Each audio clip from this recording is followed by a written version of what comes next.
Несмотря на незначительный срок развития, армрестлинг в республике пользуется большой популярностью.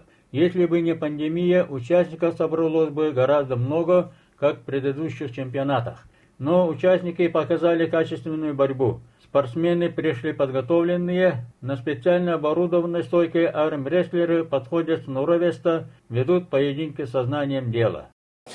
Наша задача, как Федерация армрестлинга республики, она состоит в том, чтобы на следующий год мы увидели наших представителей на чемпионате России.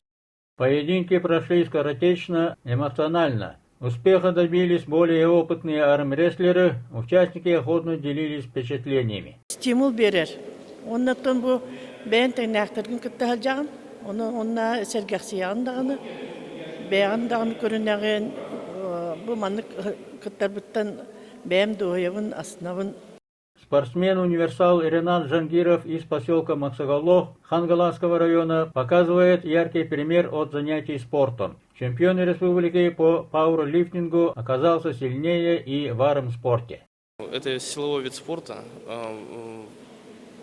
То есть силовой вид спорта подходит больше.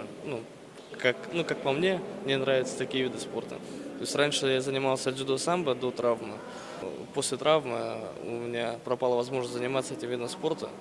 Вот выбрал силовые. Сильнейшие отобраны в состав сборной команды республики для поездки на чемпионат России. Василий Посельский, телевидение НВК Саха, Якутск.